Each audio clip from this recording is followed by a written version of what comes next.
Dale.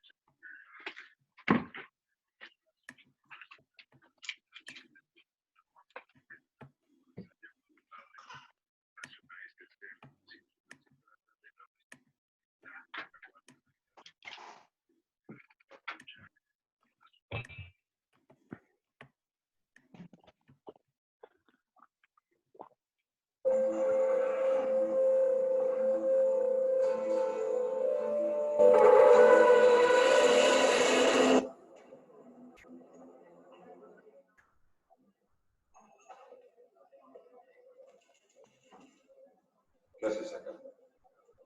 Lo estoy esperando a él. ¿Sabe? Claro que sabe.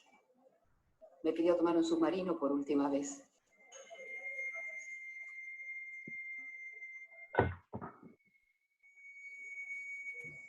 Siempre con gente joven.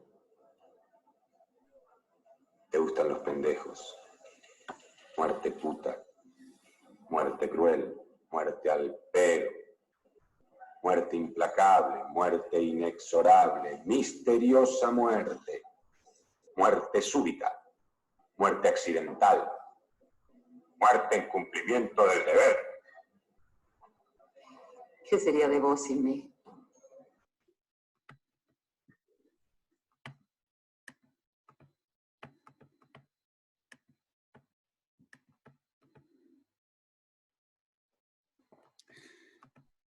Hola, ¿qué tal? Bienvenidos.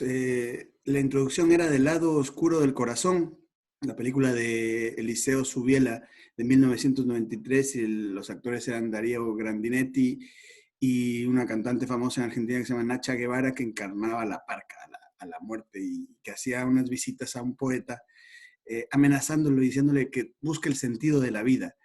De este tremendo film pasamos ahora al programa que vamos a tener hoy, que se llama La Parca y la Vida, tratando de entender cómo estamos viviendo estos momentos en los que de alguna manera existe, por un lado, mucha ligereza respecto a los números, respecto a cómo se entiende de estos fallecidos de esta pandemia. Y luego también el sentido de la vida, el sentido que estamos tal vez resignificando, tratando de volver a entender y de recapitular sobre algunas cuestiones que tal vez no hemos llegado a entender como humanos. Para esto me van a acompañar hoy Santiago Padrón Romero, como siempre, Paul Peñarrera Ceballos, y también está Cristian Guzmán, a quien ya teníamos por ahí, pero que se nos acaba de perder, y ahí lo tenemos. A quienes les doy un saludo y empezamos por la visita. Cristian, bienvenido, esta es tu casa y un gusto que hayas aceptado nuestra invitación y un gusto, bueno, compartir la vida contigo, por lo menos desde el lado interactivo y online. Bienvenido.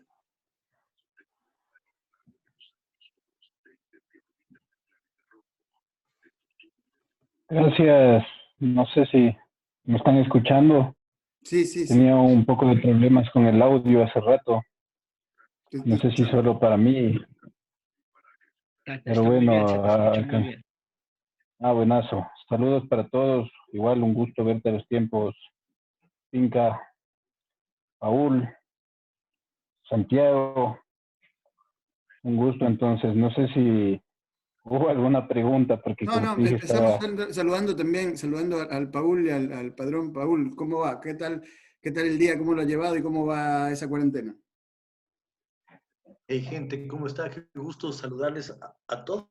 Cada vez somos más los que estamos inmiscuidos en estas crónicas de la cuarentena. Pues nada, arrancar el lunes, hemos empezado clases también. He tenido 34 alumnos por cada clase, he dictado 4 clases hoy, así es que con mucho trabajo, pero también con un montón de reflexión y sobre todo con lo que vamos a tocar hoy, ¿no? O sea, les vi a mis alumnos tranquilos, como si fuese esto un tema normal de dar clases a través de este medio. Y yo me imagino que están tranquilos y que para ellos es un tema normal porque ya el uso de la computadora en su vida es lo cotidiano, ¿no? Es la cotidianidad. Entonces, están metidos en eso. Para mí, en cambio, se vuelve extraño porque las relaciones, el pedir que por favor prendan la cámara para poder ver a quién estoy dando clases, eso ya se vuelve dentro de la normalidad, te pone los pies en la tierra, te asusta, te hace dar cuenta mucho más fuerte de lo aislado que estamos y de cómo se está viviendo esta crisis. Pero bueno, lo charlaremos aún más a medida que avance el programa. Amigos, qué gusto verlos. Bueno, yo Bueno, saludo también desde esta trinchera, desde este encierro cuarentenón, que tiene que ver también con las edades, así que yo voy combinando bien el encierro, a pesar de los gritos y la jarana de la familia, de los chiquillos, se va llevando con orden, se siguen haciendo un poco también de proyectillos, ahí como ustedes saben, el tema de la música siempre está pendiente y ahora aún más con esto del encierro, a veces eh, el artista se convierte como en ese escape así momentáneo, entonces con los vagos de la banda también se está planeando un poco de cosas. Eso es, compañeros, de esta cuarentena, de este día lunes, empezando una semana que al final este lunes irregular se lo recibió, lo siento, con una buena energía. Quizás lo que dice Paula, hay todavía no hay un encuentro real todavía con lo que está sucediendo y al final vivimos una suerte de burbuja de esta cuarentena, ¿no? Entonces, bueno, ya vamos a discutir todo esto también en relación a quizás uno de los temas más poderosos que tiene la realidad, ¿no? Que creo que la única verdad existente. Pero ahí le dejo perroso para que continúe. y hoy hemos elegido un tema bastante jodido, que es la muerte, un tema que los humanos lo tenemos bastante difícil de cómo la sobrellevamos, ¿no? Si estamos seguros, es una parte de la vida, pero es muy difícil aceptarla y bueno, vamos a entrar ya en materia. Yo, ¿qué tal he pasado? Bien, aquí en casa haciendo ejercicio, voy cuarto día de ejercicio seguido. Hoy ya Ah, nada de Patrick Jordan, bueno. sino que hoy día puse música y lo que me hace sentir es un poco mayor porque puse los fabulosos Cadillacs para bailarla, ¿saben? Para hacer ejercicio, para estar trotando así. Y puse, mi novia se acadió en un Pozo Ciego, que es el primer disco que yo tuve, el primer cassette que tuve cuando tenía unos 8 años y bailándola con mis niñas y me decía sentir, le decía a Cena, yo con esto antes tomaba y salía, pues ahora nada, ejercicios de cara a una pantalla y esta es la vida que nos lleva a la Matrix. Y también pensando en este tema que hemos planteado hoy, un tema delicado, un tema que también nos compete tratarlo debido a eh, fue naciendo por el tema de ver en las pantallas, de ver cada rato, cada momento, cuando uno se acerca a los medios, que de hecho ya hay hasta cadenas que dicen, ven, te hace mal ver muchas noticias sobre coronavirus porque no vas a hacer nada, lo único que te vas a hacer es perforar la cabeza. Pero en eso es el conteo de los infectados y de los fallecidos. Y es escandaloso el número, cómo sube día a día en Italia, en España, y cómo va a ir subiendo en Estados Unidos y en otros lugares.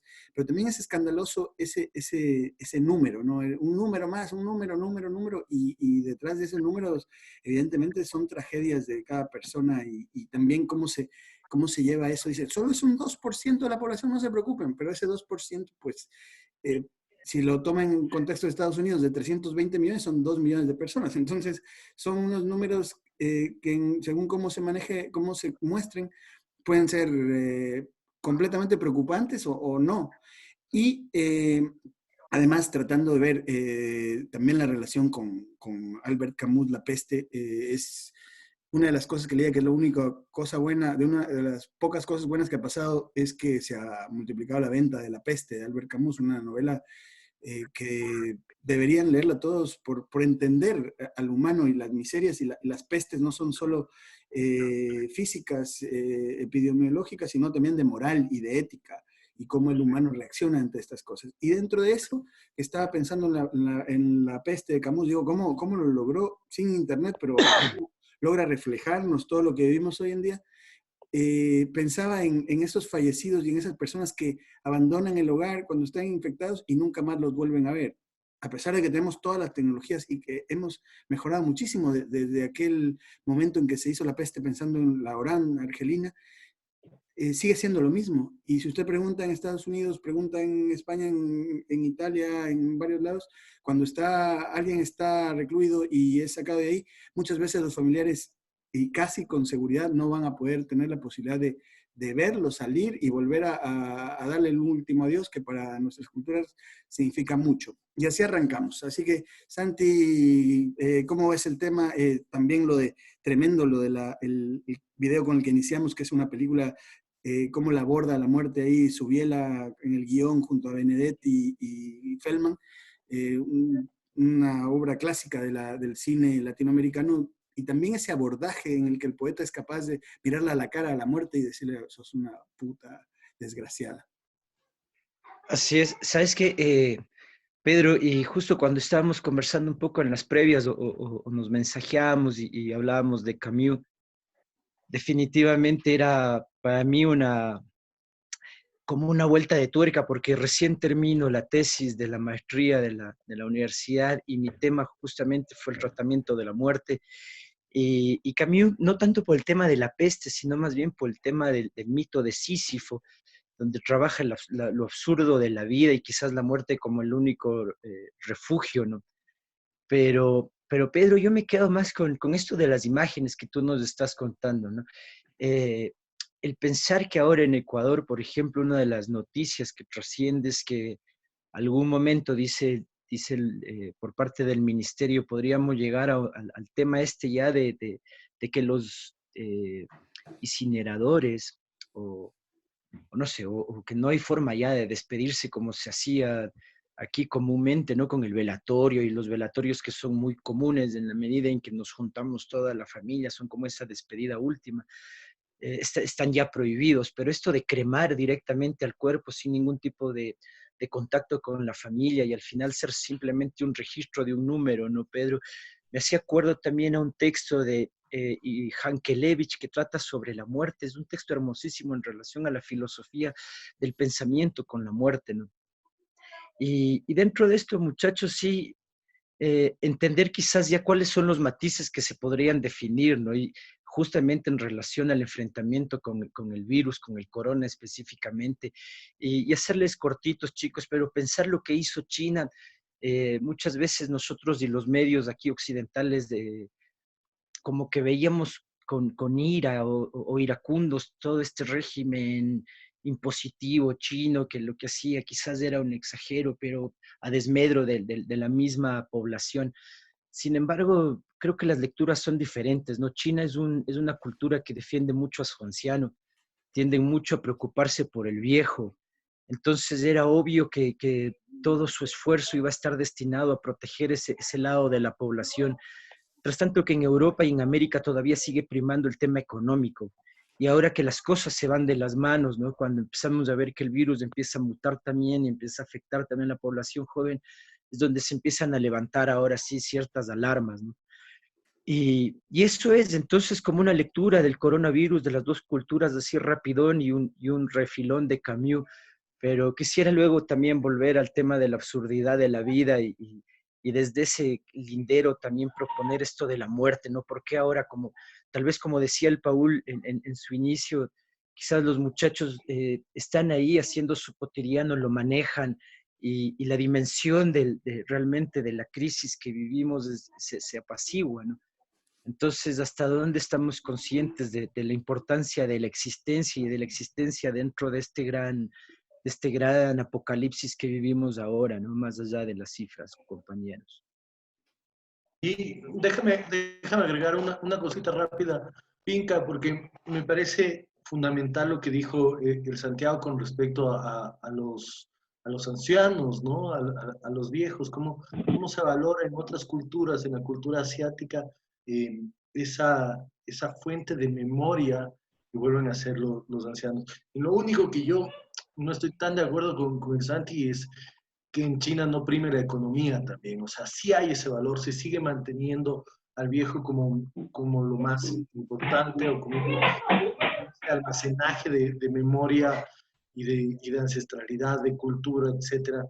Pero los gobiernos y los estados son diferentes, ¿no? Y esos gobiernos y estados pensando en pagar la deuda externa o pensando cómo yo saco tajada de esto, cuántos hospitales está vendiendo China ahora, siempre me produce espanto, ¿no? No tanto el pueblo chino, que es a lo que te refieres, sino más allá el Estado y sus estamentos organizacionales, esos que me dan realmente asco.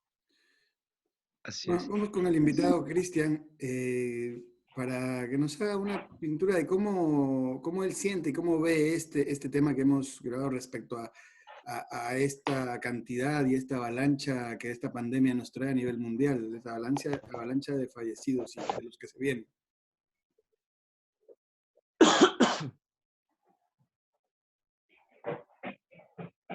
¿No nos oye, Cristian? Parece que no nos oye, Cristian, ¿verdad? Sí. Ahí Cris, estás. se durmió. Cristiano, un comentario ahí sobre una reflexión sobre la Bueno, temática, mijo. sí, primero, o sea, primero les cuento que estoy teniendo un poco de problemas con la conexión. Les doy partes. Se está quedando. Estamos con problemas con conexión con Cristian. No, Vamos a hay ver. que explicar que Cristian, un poco de los motivos también es porque Cristian vive en Puellaro, ¿no? Entonces Puellaro es un cantón de la provincia de la provincia de Ahí Pichincha. estoy. Ahí Bueno, estamos, Cristian. les estaba diciendo que tengo un poco de problemas justamente con la conexión. Entonces, por partes les escucho, otras partes no, pero más o menos opinando, yo creo que el tema todavía por acá no nos agarra tan de frente porque no lo vivimos. Cuando es un tema, cuando hablamos de muerte es algo natural, cuando lo vemos de lejos, cuando no es un tema de cercano que nos duele. Y el humano últimamente o en la actualidad es como que ha perdido un poco la capacidad de empatía. Entonces es como muertos más, muertos menos. Hay guerras todos los días, hay miles de muertos, niños, como gente más inocente tal vez, por cientos diariamente de hambre y cuestiones así. Aparte de que los medios no lo visibilizan, es como un tema escondido. Está ahí y pasa. Ahora sigue pasando, lo vemos, es más a menudo por los medios, aunque yo no veo mucha tele, pero no nos empatizamos tanto porque no es de aquí, no le pasó a un tío, a mi papá, a mi mamá, a mí mismo. Entonces tenemos un tema de, de no vernos afectados si no estamos directamente inmiscuidos en ese tema. Entonces, aunque es bastante escandaloso el tema de, por ejemplo, que ya le están desconectando, están a los viejos, están como dando prioridad tal vez a los jóvenes, no sé con respecto a qué valores o a qué parámetros, pero es un tema ya de deshumanización tal vez. Gracias, Cristian. Creo que sí, coincido con Cristian en el tema este de el valor que le dan es por el tema de la productividad. Es así. Claro. Ahora, claro, hay que hacer énfasis también en lo que dice Cristian, esto de banalizarle ya a la muerte, ¿no? O sea, la llegamos quizás ya, sabemos que está ahí, sabemos que está presente, sabemos que es cotidiana. De hecho, ya ahora podemos decir, de hecho, que sabemos por los medios de que está arrasando, pero tal cual, mientras no sea parte de mi círculo, de mi contexto, entonces yo todavía no voy a sentirme afectado y esa muerte no me toca. Entonces nosotros al final como que vivimos la muerte cuando la tenemos ahí presente en alguien al lado, ¿no? Porque bueno, y también es un decir esto de que vivimos la muerte, porque la muerte la vive el que está muriendo. Nosotros acompañamos ese acto, pero otra vez cómo lo estamos acompañando, además, ¿no? O sea, esta crisis está llevando justamente a esa deshumanización, es decir, acabamos de demostrar que el ser humano puede pensar, que su propia especie es reciclable, o sea, no me importa, lo voto en beneficio de de otro grupo, ¿no? Bueno, o sea, siempre ha ocurrido eso, el tema es que ahora se vuelve palpable dentro de toda esta falsa moral que nos tenía dentro de la civilización actual, ¿no? Esta modernidad que nos proponía superiores, y que nuestra moral además estaba por encima de toda la historia, güey, y resulta que somos igual de ciegos, igual de morbosos con Pero el tema ya, del otro. eh, Santi, pensando en la práctica, pongamos un caso que lo leía ahora en Twitter, me escribía un chico, un español, decía, ok, el papá de mi esposa acaba de morir, murió la mamá de mi esposa también. A mi esposa la tienen en cuarentena en un lado y yo estoy con mi hija en otro lado para que no nos pase. Y cuando te pones a reflexionar estos casos tan fuertes, dices, ok, ¿cuál es mi opción si yo estoy cerca de nuestros viejos como nosotros tres, el Santi, el Cristian y yo estamos cerca, ¿no? Dices, o le mando a un hospital en donde no le voy a volver a ver más porque mi deseo como ser humano o qué sé yo, como hijo, mi deseo egoísta es que le hagan vivir de todas maneras, o me quedo yo en la casa con él, acompañándole lo que puedo acompañarle, ¿no? Y estando juntos. Entonces, yo creo que sí te lleva a esas diatribas de decir, individualmente como humano yo quiero que este man viva, pero también quiero acompañarle en la muerte. Y si el pana muere en el hospital, va a morir solo, sin nadie a su alrededor y lo van a enterrar quién sabe cuándo y dónde y en qué cabeza. Yo creo que son temas que ya te empiezan a rondar, ¿no? Como parte del cotidiano, o sea, ¿qué vamos a hacer? ¿Cuáles son las decisiones que tenemos que tomar? ¿Cuáles serían las decisiones más humanas? ¿Cómo va a impactar a mí y a mi entorno? Cosas que en Occidente no se piensa, porque simplemente es, bueno, mándale al hospital, salva la vida, y si no le salvaste la vida, bueno, lo entierras y lo cremas y ya nos vamos, ¿no? Bueno, y el tema también pasa porque y en esto les tiro el centro para que ustedes continúen desarrollando la idea, es que en las culturas casi es universal el tema del respeto a poder enterrar a tus muertos. Es una cuestión recurrente en la literatura, en las leyendas y en la historia universal.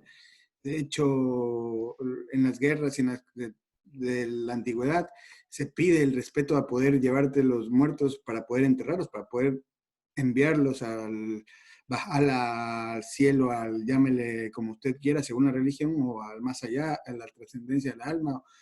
Pero el cuerpo es importante, como poder llorarlo, saber que ha terminado esa vida, ¿no? Actualmente, y en La peste de Camus, ponía una relación entre el humano y las ratas, entre el humano y los animales. Y finalmente había esa relación en la que ambos fallecían, acababan la vida, sin nadie que lo llore, sin nadie que lo recuerde, sin nadie que permanezca con ese recuerdo que les permita estar vivos aquí. Y actualmente pasa, y ese dolor es el dolor en el que tal vez como humanidad debemos aprender a entenderlo, a estar preparado para que no pase, y pasa y va a seguir pasando.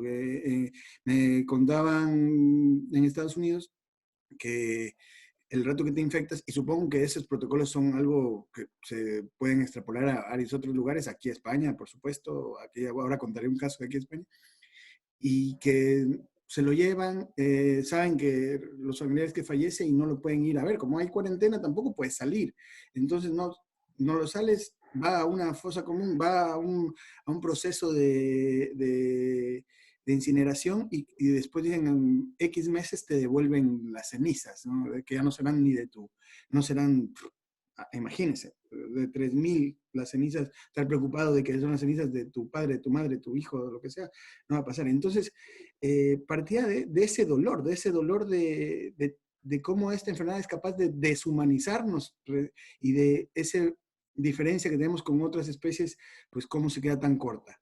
Santi. Sí, sí, Pedro, hay un libro lindísimo de Philip Aries, se llama, es La muerte en Occidente. Hace un paseo por la historia, eh, bueno, más o menos comienza por el año 1000 después de Cristo, ¿no? De cómo se ha ido percibiendo la muerte en Occidente. Y Pedro, y al final este libro de Philip Aries también decanta en esto de que ahora nosotros no estamos dándole importancia a ese acto final de morir. Como un hecho quizás así personal, contarles de rapidillo igual, cuando mi padre estaba en terapia intensiva hace unos 13 años atrás en el hospital Anra de Marina aquí, la decisión en la familia fue justamente esa que tú propones, Pedro, ¿no? Esta dicotomía entre, o que tú proponías, Paul, entre, ¿qué hago? O sea, lo más fácil es dejarle en las manos del galeno. Lo más difícil será tal vez intentar entender esa muerte como familia y llevarle a la casa. Esto tomando en cuenta que ya el caso de mi padre era perdido y estaba solo agonizante y había esta posibilidad de que él agonice en casa, ¿no? Y la decisión obviamente fue traerlo porque hubo una pelea al final en la casa, pero el argumento que ganó es que el doctor va a salir con un eufemismo, a decir no se fue a mejor vida, y a pesar de que nos iban a entregar el cuerpo y toda esta distancia con la muerte, con el acto del morir en sí, hubiese sido una ignorancia de parte de la familia perderlo. Así que al final lo que hicimos fue tenerlo a mi padre y despedirnos de él. Pero también hacerle relación a esto, porque recién se me murió mi perrita adorada, una pastora alemán que yo tenía, y, y lo que pasó fue que contraté un crematorio. Ellos vinieron y realmente el servicio era que se me llevaban a la perrilla, le quemaban y sus cenizas la esparcían en un bosque que tienen ahora por acá, por Quito. Entonces, muy parecido a lo que tú dices, Pedro, ¿no? Esto de ya, además, te desfamiliarizas de alguna manera con el muerto cuando antiguamente era parte, sabemos del tema de los griegos, acá el tema de nuestros indios, el cuerpo era fundamental, de hecho se lo momificaba. Así que ahora habrá que pensarle a la muerte desde estas nuevas circunstancias, ¿no? Yo, compañeros, siempre les voy a invitar al tema este de volvernos más naturales. Y dentro de esta naturaleza, como todas las especies, se puede ver esto de la contemplación al cadáver, al muerto, al difunto, este detalle de intentar darle esa despedida honrosa, ¿no? A una vida que no sea insignificante. Es decir, la muerte es nuestro último acto y, y si nuestra vida al final no sirvió para un carajillo, al menos que nuestra muerte tenga un poco de dignidad. Paul,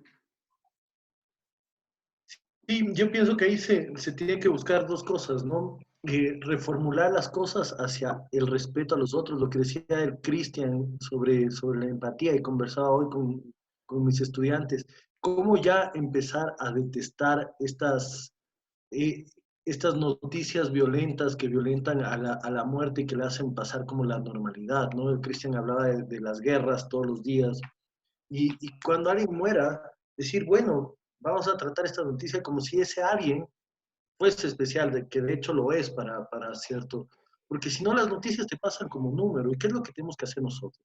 Empezar a criticar, a cuestionar, a dejarles de ver a esta gente que trata la muerte como si fuese un tema de ranking, ¿no? De rating, perdón. Un tema de rating, de ver quién vende más, cómo saco más el dolor, cómo aprovecho más para que la gente me vea de mejor manera. Y la única forma es a través del desprecio. Antes de darle la palabra al Cristian, quería leerles estos versos de José Emilio Pacheco, que dicen, es verdad que los muertos tampoco duran, ni siquiera la muerte permanece, todo vuelve a ser polvo, pero la cueva preservó su entierro. Aquí están alineados cada uno con su ofrenda, los huesos, dueños de una historia secreta. Aquí sabemos a qué sabe la muerte. Aquí sabemos lo que sabe la muerte. La piedra le dio vida a esta muerte. La piedra se hizo lava de muerte. Todo está muerto. En esta cueva ni siquiera vive la muerte. Y en esta cueva se va convirtiendo la humanidad. Cristian. Sí, chévere. Avancé a escuchar esto que nos leíste, pero estaba pensando en lo que decía anteriormente, justo. Yo creo que lo más difícil por el tema de ser una pandemia, más que no poder velar o hacer el ritual que corresponda según cada creencia, es el tema de no hacer el acompañamiento, porque somos acostumbrados también los humanos como a esperar hasta el último para expresar lo que realmente sientes por diversas circunstancias. Entonces, ahora sí me muero, entonces tengo que decir todo lo que tengo dentro, o se va a morir y tengo que decirle todo lo que siento. Entonces, eso le veo yo como muchísimo más complicado que luego despedirte tanto del cuerpo, del ser físico que queda ahí. Eh, Eso se me hace complicado porque ya uno debe ser también, depende de cada persona, ¿no? Un temor a lo que se viene. No sabemos qué se viene, entonces ese acompañamiento debe ser súper importante para el que está haciendo ese traspaso a lo desconocido y para el que se queda. Entonces, eso le veo como súper complicado, aparte de que es una muerte no anunciada. Tal vez cuando tú ya sufres de alguna enfermedad o algo, como que te vas preparando con el tiempo y eh, de alguna forma ya te vuelves duro, por decirlo de alguna manera. Pero esto es como algo tan rápido. Te está pasando esto, te llevan al hospital, lo separan de ti, no puedes decirle todos tus sentimientos y es complejo. Otra cosa también que mencionaba, creo que era Inca, claro, en realidad hay muchos animales que tienen un duelo después de la muerte de algún ser querido. Los hijos, por ejemplo, hay ballenas que los llevan durante días después al cuerpo, al cadáver ya pudriéndose en esta descomposición de su hijo, de su ballenato. Hay ciertos rituales que se ha observado en aves, me parece súper interesantes. Entonces no somos como eh, los únicos como especie que tal vez nos queremos despedir o tenemos algún apego a esta existencia de esta dimensión, ¿no? Sí. Entonces el tema también de empatía va por ahí, que no es empatía solo con nosotros. Todos los días mueren millones de animales, bosques, de ecosistemas enteros. Y estamos ahí viviendo lo nuestro y nuestro círculo, viviendo solo al frente, ni siquiera a los lados, sin esa capacidad de observación, de admiración del entorno, de la vida. O sea, no vivimos casi en realidad. Eso creo que es lo que está pensando. Gracias, Cristian. Nos quedan 5 minutos para cerrar, así que vamos a hacer 1 minuto cada uno para el cierre y hacemos un cierre colectivo. Santi. Listo, sí. Tenaz del tema, me quedo con esto que acaba de decir Cristian, porque definitivamente en todas las culturas el tema de la muerte siempre debió haber estado acompañado, o el moribundo está acompañado para justamente hacer sus exequias finales, ¿no? Y qué terrible esta imagen que me llegó ahora con lo que decías, Cristian. Eso, chicos, quedarme con eso. um, Vamos a seguir viviéndole a la vida, como les decía, con la oportunidad de entenderle para que tenga una muerte digna. Muchas gracias, Santiago. Paul. Les dejo con un poema de Neruda, que se le atribuye a Neruda. Dice: ¿quién muere? Muere lentamente quien no viaja, quien no lee, quien no oye música, quien no encuentra gracia en sí mismo. Muere lentamente quien destruye su amor propio, quien no se deja ayudar. Muere lentamente quien se transforma en esclavo del hábito, repitiendo todos los días los mismos trayectos, quien no cambia de marca, no se atreve a cambiar el color de su vestimenta, o bien no conversa con quien no conoce. Muere lentamente quien evita una pasión y su remolino de emociones, justamente estas que regresan el brillo a los ojos y restauran los corazones destrozados. Muere lentamente quien no gira el volante cuando está infeliz, con su trabajo o su amor, quien no arriesga lo cierto ni lo incierto para ir detrás de un sueño, quien no se permite ni siquiera una vez en su vida huir de los consejos sensatos. Vivamos mientras hay vida. Un saludo, un abrazo a Carlos Gallegos que nos está viendo a Jimmy Cruz, a todos los que nos escriben. Seguimos aquí en nuestras crónicas de cuarentena. Abrazo fuerte, ¿ah? Negro, un abrazo, Santi. Tus palabras finales, Cristian, y muchas gracias por estar con nosotros y esperamos tenerte en otro momento acá para conocer tu visión sobre el mundo, que nos encanta conversar contigo. Hoy hemos estado muy, muy serios por el tema, pero solemos ser divertidos y hasta simpáticos.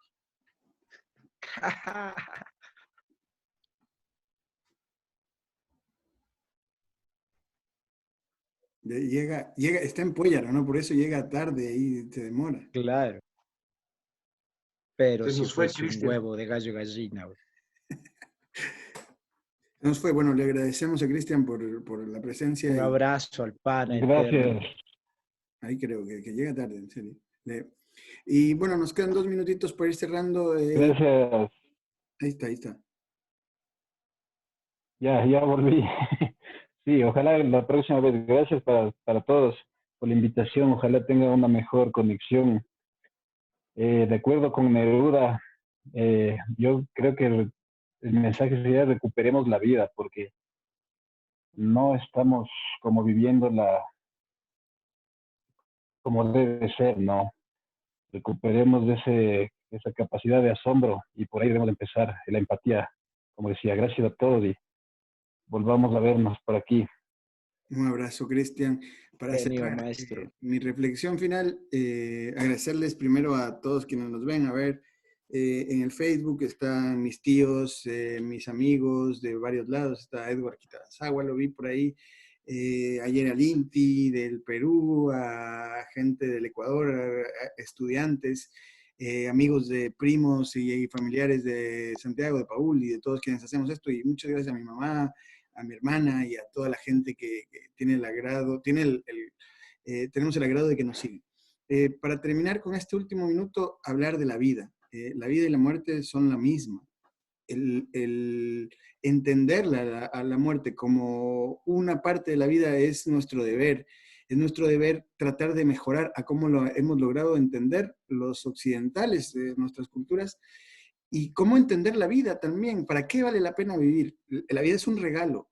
Y tal vez este encierro nos sirva para entender que la vida es un regalo, que cuando sales por la ventana, cuando ves un paisaje, cuando ves esos verdes, cuando ves esos mares, cuando ves a esa gente, cuando ves interactuando, cuando ves a un chiquillo subiéndose en una escalera, en unos juegos, cuando ves a una persona mayor caminando con un bastón, llegando al supermercado a comprar, eso es la vida. Y tratar de entenderla mejor, tratar de sacarle el jugo de aquí en adelante, de no que pase esta pandemia del encierro y volvamos a ser los mismos de antes, los consumistas, los que acabamos con el planeta, la especie.